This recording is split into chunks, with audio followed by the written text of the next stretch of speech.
Welcome to our channel. हमने अपने last video में 50 MCQs फर्स्ट यूनिट के किए थे। आज यहाँ पर हम जो रिमेनिंग 50 MCQs हैं फर्स्ट यूनिट के वो करेंगे। एज़ वी सेड कि हम हर एक यूनिट से जो है 100 MCQs करेंगे, उसके बाद एडिशनल जो है टॉपिक वाइज MCQs भी लाएंगे। तो हमने क्योंकि सिलेबस जो है पूरा कवर कर लिया है, अगर आपको उसके नोट्स चाहिए या ये जो MCQ हैं इनकी अगर आपको PDF चाहिए तो आप इस व्हाट्सएप नंबर के ऊपर हमें जो है मैसेज कर सकते हैं। आपको complete notes as well as जो MCQs हैं उनकी PDF भी जो है वो प्रोवाइड की जाएगी। स्टार्ट करते हैं। यहाँ पर पूरा एक्सप्लेन नहीं करेंगे। अगर आप जो है एक्सप्लेनेशन देखना चाहते हैं तो आप लेक्चर जो है एक बार पहले देख लें, उसके बाद यहाँ पर आपके आकर के आप MCQs जो है उनको प्रैक्टिस कर सकते हैं। 51 जो MCQ है वो है, in sociology what is the term for norms that are considered to be so deeply ingrained that even questioning them is consider taboo. Simple question है, यहाँ पर जो है ऑलरेडी ये कह रहा है कि टैबू कंसिडर किया जाता है, तो इसका आंसर ऑप्शन डी रहेगा। उनको हम टैबूज बोलते हैं। आप पॉज करके जो है वो प्रैक्टिस कर सकते हैं, आंसर दे सकते हैं। क्वेश्चन नंबर 52 है कि कौन सी टर्म जो है वो रेफर करती है process of socializing individuals to adhere to societal norms and values. तो इस प्रोसेस को हम क्या बोलेंगे? तो आप यहाँ पर जो है थोड़ा टाइम ले सकते हैं ख़ुद अपनी प्रैक्टिस के लिए भी। तो इसका जो आंसर रहेगा वो रहेगा option B, that is socialization, मेल जोल। उसके बाद नेक्स्ट क्वेश्चन है 53, what role do values play in shaping societal norms. तो आप जो है इसको एक बार देख लें, इसका कौन सा ऑप्शन हो सकता है करेक्ट। तो वैल्यूज़ जो प्ले करती हैं इसका ऑप्शन रहेगा B, that is values determine कि कौन से बिहेवियर जो है वो एक्सेप्टेबल हैं या अनएक्सेप्टेबल हैं सोसाइटी में। उसके बाद नेक्स्ट है हमारे पास question number 54, which of the following is an example of a value. इनमें से कौन सी एग्जाम्पल है वैल्यू की? तो चार ऑप्शन आपके सामने ही आप देख सकते हैं। यहाँ पर जो इसका करेक्ट आंसर रहेगा, अगर आपने बी जो है वो सोचा है तो that is the right answer. Respecting authority figures, ये एक वैल्यू की एग्जाम्पल है। उसके बाद नेक्स्ट है क्वेश्चन नंबर 55, यहाँ पर है कि what is the term use to describe the process of violating societal norms and values. यहाँ पर इसका आंसर है, ये चार या आपके पास ऑप्शन है, तो इसका आंसर जो है वो रहेगा option B, that is deviance.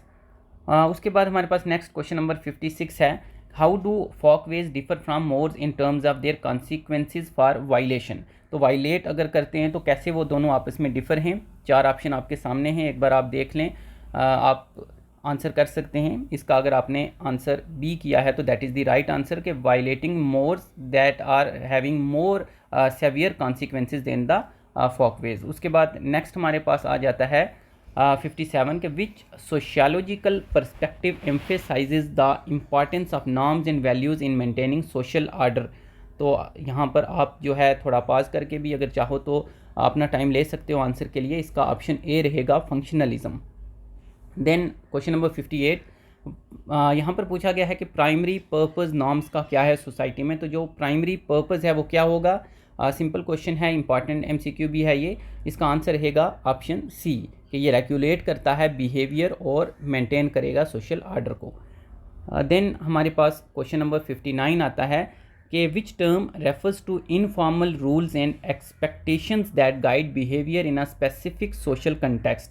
तो यहाँ पर हमारे पास चार ऑप्शंस हैं, फोक्स, वैल्यूज़ और मोर्स। इनकी हम बात कर चुके हैं, इनकी वहाँ पर हमने इनकी डेफिनेशंस वगैरह की थी, तो ऐसा हमें कुछ वहाँ पर देखने को नहीं मिला। इनफॉर्मल रूल्स वगैरह हैं, तो ये एटिकेट्स आ जाएगा इसका जो राइट आंसर है। उसके बाद क्वेश्चन नंबर 60 है कि how do folkways, mores and values collectively contribute to the social fabric of a society. तो ये किस तरह से जो है कंट्रीब्यूट करते हैं? तो यहाँ पर अगर चारों ऑप्शंस आप देखेंगे तो यहाँ पर जो ऑप्शन बी है वो आपको जो है वो करेक्ट मिलेगा कि they establish a framework for social interaction and expectations. तो ये जो है इंपॉर्टेंट MCQ है। उसके बाद नेक्स्ट हमारे पास क्वेश्चन नंबर 61 है कि what is the primary function of marriage in most societies. ज़्यादातर सोसाइटीज़ में जो मैरिज है उसका प्राइमरी फंक्शन क्या है? जब हम मैरिज जो टॉपिक है कर भी रहे थे तो हमने कहा था कि मेन जो वहाँ पर फंक्शन था that was procreation and raising children, यानी कि बच्चे पैदा करना, उनको रेज़ करना, ये मेन जो है फंक्शन था मैरिज का। उसके बाद नेक्स्ट है हमारे पास which term refers to a form of marriage where individuals are allowed to have multiple spouses. Simple question है ये भी, जहाँ पर मल्टीपल स्पाउस रख सकते हैं, मोनोगैमी, पॉलीगैमी, एंडोगैमी या एक्सोगैमी। तो इसका राइट आंसर रहेगा polygamy. Next is question number 63, in which type of family system do multiple generations live together under one roof. तो यहाँ पर मल्टीपल जनरेशन्स अगर एक रूफ में रह रही है तो उसको हम क्या बोलेंगे, उनको हम बोलेंगे एक्सटेंडेड फैमिली। डिफरेंट टाइप्स की फैमिलीज़ जो है हम डिस्कस कर चुके हैं, आप एक बार लेक्चर जो है वो ज़रूर देख लें, उसके बाद आप यहाँ पर MCQs पे आएँ। Then question number 64 is what is the term for a social system where descent, inheritance and kinship ties are trace through both parents. दोनों पेरेंट्स के थ्रू जो है हम इनहेरिटेंस या डिसेंट जो है वो ट्रेस कर सकते हैं। तो ऑप्शन है मैट्रिलिनियल, पैट्रिलिनियन, बाईलेटरल या पैट्रियार्कल। तो यहाँ पर मैट्रिलिनियल में सिर्फ मदर की साइड से होगा, पैट्री से फादर, और बाईलेटरल जो है इसका सही आंसर होगा, क्योंकि यहाँ पर पूछा है कि हम दोनों तरफ से जो है वो ट्रेस कर सकते हैं डिसेंट को। देन नेक्स्ट हमारे पास क्वेश्चन नंबर 65 है, in which type of marriage do partners have a say in choosing the, यानी अपना जो स्पोज है उसको चूज़ करेंगे, तो सिंपल है ये लव मैरिज आ जाएगा इसका। Then question number 66, term for the practice of marrying someone within one's own social group of community. अगर अपने ही ग्रुप या कम्युनिटी में शादी कर रहे हैं तो उसके लिए हम टर्म यूज़ करते हैं क्या, तो यहाँ पर इसका जो आंसर रहेगा वो रहेगा एंडोगेमी। अगर आपने ये जो है सोचा है तो that is the right answer. Endo जो है टर्म भी अगर हम देखें तो विद इन के लिए है, एक्सो जो है आउटसाइड के लिए होगा, poly for many, mono for single. तो अगर आप सिर्फ ये लिटरल मीनिंग भी टर्म का देखते हैं, आपको थोड़ा आइडिया है, तो आप जो है आंसर जो है कर सकते हैं अगर आपको उतना आइडिया ना भी हो। नेक्स्ट हमारे पास क्वेश्चन नंबर 67 है, which term refers to the kinship system where descent and inheritance are trace through the mother's line. जैसे ऊपर हमने कहा था दोनों तरफ से हो तो वो बाईलेटरल था, यहाँ पर है कि अगर सिर्फ मदर की साइड से हो, मदर की साइड से हो तो उसको हम क्या बोलेंगे, मैट्रिलिनियल। मैट्री टर्म जो है मदर के लिए है, पैट्री फादर के लिए है, तो आप इस तरह से भी जो है इसको कर सकते हो। देन नेक्स्ट हमारे पास क्वेश्चन 68 है कि what is the term for a family unit consisting of parents and their children. के फैमिली जहाँ पर क्या हो, पेरेंट्स हैं और उनके जो चिल्ड्रन रह रहे हैं। स्मॉल फैमिली होगी तो उसको हम क्या बोलते हैं, उसको हम बोलते हैं न्यूक्लियर फैमिली। ऑप्शन ए इसका जो है वो राइट आंसर रहेगा। उसके बाद क्वेश्चन नंबर 69 है, कहता है कि कौन सी टाइप है फैमिली की विच इन्वॉल्व्स पेरेंट्स और elders choosing spouse for their children. तो सिंपल है ये, इसका ऑप्शन ए रहेगा। Next question number 70, in which type of family system are kinship ties primarily determined through father's line. तो इसका आंसर रहेगा पैट्रियार्कल। जैसे हमने कहा था, मैं अगर मदर की साइड से है तो मैट्रिलिनियल, इसी तरह फादर से जो है वो पैट्रिलिनियल हो जाएगा। उसके बाद नेक्स्ट है question number 71, what is term for marriage that involves multiple spouses but each spouse only has one partner. तो इस तरह की जो मैरिज है उसको हम क्या बोलेंगे, जहाँ पर मल्टीपल स्पाउज होती हैं लेकिन हर एक स्पाउज का एक पार्टनर है, दैट इज़ यहाँ पर मोनोगेमी जो है इसमें आ जाएगा। Question number 72, in a matrifocal family which parent typically assumes the primary care giving role. तो मैट्रीफोकल जो फैमिली है वहाँ पर जो केयर गिविंग रोल है वो रहेगा मेनली किसका, मदर का। तो इसका ऑप्शन ए राइट आंसर रहेगा। देन क्वेश्चन नंबर 73 है हमारे पास कि what is the term for family unit form through remarriage where one or both partners have children from previous relationships. यानी प्रीवियस जो मैरिज है वहाँ से भी उनके दोनों के जो है वो अगर चिल्ड्रन थे तो उसको हम क्या कहेंगे, तो हमारे पास ऑप्शन है nuclear family, extended family, blended family और मैट्रीफोकल। यहाँ पर जो मोस्ट अप्रोप्रिएट, अगर आप ऐसे भी देखोगे, अब उतना आइडिया ना हो, तो यहाँ पर इसका आंसर ऑप्शन सी होगा, ब्लेंडेड फैमिली, यानी दोनों का जैसे हम ब्लेंड टर्म यूज़ करते हैं, तो ये इसका आंसर आ जाएगा। देन क्वेश्चन नंबर 74 है कि which term refers to the practice of marrying someone outside one's social group और कम्युनिटी। अगर हम बाहर शादी कर रहे हैं तो दैट विल बी एक्सोगैमी। जैसे अगर विद इन कम्युनिटी है तो वो एंडोगैमी था, तो आउटसाइड है वो एक्सोगैमी हो जाएगा। देन नेक्स्ट क्वेश्चन नंबर 75 है, in patrilineal kinship system inheritance and descents are primarily traced through which line. तो पैट्रीलिनियल में हम कौन सी साइड से देखेंगे, मदर, फादर, दोनों की या चिल्ड्रन की। तो जैसे यहाँ पर टर्म अगर है आप देखो तो पैट्री है, तो पैट्री फादर के लिए होता है, तो यहाँ पर इसका आंसर ऑप्शन बी जो है आ जाएगा, फादर्स लाइन। देन हमारे पास क्वेश्चन नंबर 76 है, what is the term for a family unit consisting of grand parents, parents and children living together. यहाँ पर यानी सभी जो आप अगर देखें तो जनरेशन यानी साथ में रह रही हैं, तो वो एक्सटेंडेड फैमिली होती है। यहाँ पर सिंपल है क्वेश्चन, ऑलरेडी ऊपर भी सिमिलर टाइप का क्वेश्चन था। क्वेश्चन नंबर 77 है which type of family marriage involves a person having more than one spouse at the same time, यानी सेम टाइम के ऊपर अगर है तो ये पॉलीगैमी हो जाएगा। सिंपल क्वेश्चन है। क्वेश्चन नंबर 78 है कि बाईलेटरल किंगशिप सिस्टम में descent and inheritance are trace through which line. Bilateral में हम क्या करेंगे, तो बोथ पेरेंट्स का लीनिएज जो है वो लिया जाता है। क्वेश्चन नंबर 79 है what is the term for family unit form through the union of two individuals typically through marriage. तो यहाँ पर इसका आंसर जो है वो ऑप्शन ए न्यूक्लियर फैमिली रहेगा। 80 क्वेश्चन मैट्रियार्कल फैमिली सिस्टम का पूछा गया कि which figures hold the primary authority and power. तो जैसे टर्म यहाँ पर मैट्रियार्कल है तो मैट्री टर्म मदर के लिए है, तो इसका ऑप्शन ए रहेगा। अगर पैट्रियार्कल हम देखें तो वहाँ पर फादर का रहता है। क्वेश्चन नंबर 81 है what is the term for the transition. ये अब हम नेक्स्ट वाले टॉपिक्स में आ गए थे, वो मैरिज के रिलेटेड एमसीक्यूज थे। नेक्स्ट जो है ग्लोबलाइजेशन अर्बनाइजेशन वाले टॉपिक्स हैं। What is the term for the transition from an agrarian based economy to one based on manufacturing and industry. यानी अगर हम एग्रेरियन से जो है वो ट्रांसफॉर्म कर रहे हैं, नेक्स्ट ट्रांजिशन के फेज़ का यहाँ पर पूछा गया है। यहाँ पर एक बार आप लेक्चर्स जो है उसको ज़रूर देख लें, देन यहाँ पर आप आएँ तब आपको ये बेटर जो है समझ आएगी। वहाँ हम डिटेल में डिस्कस कर चुके हैं। तो ये जो है इंडस्ट्रियलाइजेशन है, इंडस्ट्रियलाइजेशन को हम ऐसे ही जो है डिफ़ाइन भी वहाँ पर हमने किया था।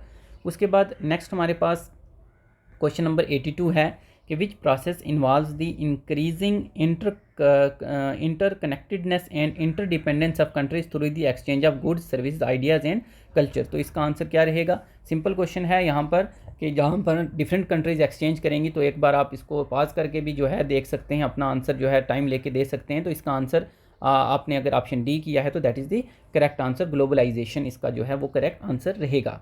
देन क्वेश्चन नंबर 83 हमारे पास है प्राइमरी ड्राइवर ऑफ इंडस्ट्रियलाइजेशन। पूछा है कि इंडस्ट्रियलाइजेशन के लिए प्राइमरी ड्राइवर कौन है। तो इसका जो आंसर है वो यहाँ पर मोस्ट अप्रोप्रिएट ऑप्शन बी जो है आप देखोगे, टेक्नोलॉजिकल एडवांसमेंट जो है वो यहाँ पर प्राइमरी ड्राइवर होगा इंडस्ट्रियलाइजेशन का।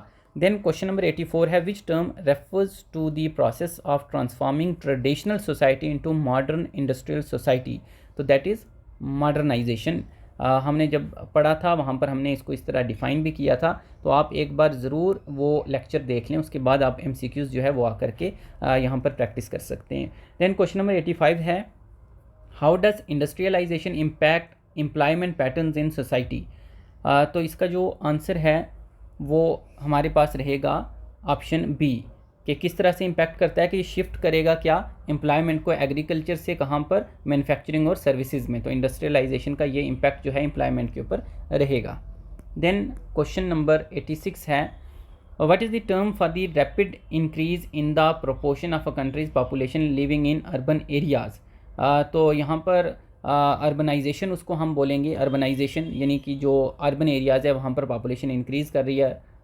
देन क्वेश्चन नंबर 87 है which of the following is characteristic of modernization. तो मॉडर्नाइजेशन का करेक्टरिस्टिक क्या होगा। पहला option reliance on traditional technology, ये तो नहीं होगा, मॉडर्नाइजेशन का इन्होंने पूछा है। देन हमारे पास बाकी 3 ऑप्शन ये आपके सामने हैं, इनमें से क्या होगा। तो यहाँ पर अगर हम देखें तो इसका ऑप्शन सी करेक्ट रहेगा कि जहाँ पर हम रेशनल और साइंटिफिक मोड्स जो है वो जो है उनका यूज़ करेंगे। उसके बाद क्वेश्चन नंबर 88 है कि how does globalization impact cultural exchange. Cultural exchange को कैसे ग्लोबलाइजेशन जो है वो इफ़ेक्ट करेगा। 4 ऑप्शन आपके सामने हैं, आप जो है देख करके एक बार जो है आइडिया लगाइए। तो इसका आंसर क्या रहेगा, इसका रहेगा ऑप्शन बी कि ये कल्चरल डाइवर्सिटी और हाइब्रिडाइजेशन को प्रमोट करेगा। तो ये कल्चर के ऊपर इम्पैक्ट पूछा था। नेक्स्ट है question number 89 what is the primary consequence of urbanization on social structure. Urbanization का जो है सोशल स्ट्रक्चर के ऊपर क्या असर रहने वाला है। तो उसके लिए ये 4 ऑप्शन आपके सामने हैं, आप जो है एक बार देख लें और अपना टाइम लेके पास करके भी आप जो है सोच सकते हैं आंसर, देन आप आंसर कर सकते हैं। इसका आंसर ऑप्शन सी रहेगा, formation of new social networks. Then question number 90 है हमारे पास कि which of the following is characteristic of globalization. Globalization का करेक्टरिस्टिक पूछा गया है। यहाँ पर जो इसका आंसर है वो ऑप्शन डी रहेगा, integration of markets and economies. ये एक मेन करेक्टरिस्टिक रहता है ग्लोबलाइजेशन का। देन क्वेश्चन नंबर 91 है कि how does industrialization impact the environment. Environment के ऊपर क्या इम्पैक्ट पड़ेगा। पोल्यूशन को कम तो करेगा नहीं इंडस्ट्रियलाइजेशन, इंक्रीज रिलायंस। तो इसका जो आंसर रहेगा वो क्या रहेगा, वो रहेगा ऑप्शन सी कि it leads to environmental degradation and pollution.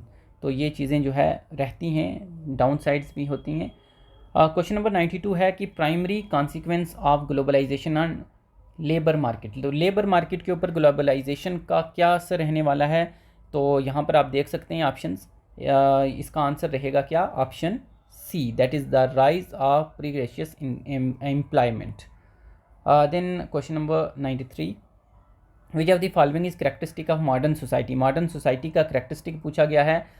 ये आपके सामने 4 ऑप्शन हैं, आप देख सकते हैं और अपना टाइम लेकर के आप इसका आंसर कर सकते हैं। इसका आंसर रहेगा option C, high levels of social mobility. Mobility हमें देखने को मिलेगी। अब मोबिलिटी क्या है तो हम डिटेल में टॉपिक जो लेक्चर है लाए हैं वो आप ज़रूर, इसीलिए हमने कहा था देखें, उसके बाद अब यहाँ पर जो है MCQs पे आएँ। क्वेश्चन नंबर 94 है, how does modernization impact gender role in society. Gender role के ऊपर क्या इम्पैक्ट है मॉडर्नाइजेशन का, कैसे इम्पैक्ट करता है। 4 ऑप्शन आपके सामने हैं, देख लें आप, और इसका जो आंसर रहेगा वो रहेगा ऑप्शन बी, ये प्रमोट करता है जेंडर इक्वालिटी और एम्पावरमेंट को। देन नेक्स्ट क्वेश्चन नंबर 95 है, जहाँ पूछा गया है primary consequence of globalization on cultural identity के ऊपर जो ग्लोबलाइजेशन का इम्पैक्ट है वो क्या रहने वाला है। 4 ऑप्शंस ये हैं, इनमें आंसर रहेगा कल्चरल हाइब्रिडाइजेशन, तो इसकी एमर्जेंस होगी। देन 96 क्वेश्चन है कि इंडस्ट्रियलाइजेशन किस तरह से इनकम इनइक्वालिटी जो है उसके ऊपर इम्पैक्ट करता है। तो इसका हम अगर आंसर देखें तो क्या आ जाएगा, इसका रहेगा ऑप्शन सी, कि ये इनकम इनइक्वालिटी को इंक्रीज़ करता है। देन क्वेश्चन नंबर 97 है, इनमें से करेक्टरिस्टिक ग्लोबलाइजेशन का पूछा है। इकोनॉमिक स्फीयर में अगर हम देखें तो करेक्टरिस्टिक कौन सा रहेगा ग्लोबलाइजेशन का, तो यहाँ पर इसका आंसर रहेगा क्या, free flow of capital across borders, क्योंकि हम ग्लोबलाइजेशन की बात कर रहे हैं तो there will be free flow. Question number 98 है, how does modernization impact traditional social institution. तो ट्रेडिशनल सोशल इंस्टीट्यूशन को किस तरह से करेगा, ऑप्शंस आप एक बार देख लें। इसका आंसर रहने वाला है ऑप्शन बी, कि it will lead to dissolution of traditional social institution. Then question number 99, second last question आज के MCQs का, what is the primary consequence of globalization on cultural diffusion. तो प्राइमरी कॉन्सिक्वेंस क्या रहने वाला है, इसका ऑप्शन सी रहेगा, कल्चरल हाइब्रिडाइजेशन, ऊपर भी हमने बात की थी। देन लास्ट क्वेश्चन आज का जो है MCQ इस हमारे फर्स्ट वाली यूनिट का रहेगा। नेक्स्ट वाली जो वीडियो है वहाँ पर हम सेकंड यूनिट से जो है MCQs लाएंगे 50-50 करके। लास्ट क्वेश्चन हमारा कहता है कि how does modernization impact access to education. तो यहाँ पर ये आप 3 ऑप्शन ही लेके चलें, इनमें से कौन सा रहेगा। एक बार आप जो है सभी ऑप्शंस को पढ़ लें। तो इसका जो राइट आंसर अगर आपने ऑप्शन सी किया है तो that is the correct one, it increases access to education. तो ये यहाँ पर हमने जो है जो 100 MCQs फर्स्ट यूनिट के ही किए हैं, बट इसके अलावा भी हम कुछ और MCQs भी लाएंगे, क्योंकि यहाँ पर काफ़ी और MCQs भी बनते हैं, बट हम टॉपिक वाइज जो है लेकर के आएंगे। और वो हम जब ये हमारे जो 100 MCQ पर यूनिट चल रहा है, जब ये ख़त्म हो जाएंगे 600 MCQs ये कंप्लीट हो जाएंगे, उसके बाद हम टॉपिक वाइज भी लेकर के आएंगे। तो आप एक बार बेटर है कि लेक्चर जो है उसको गो थ्रू करें।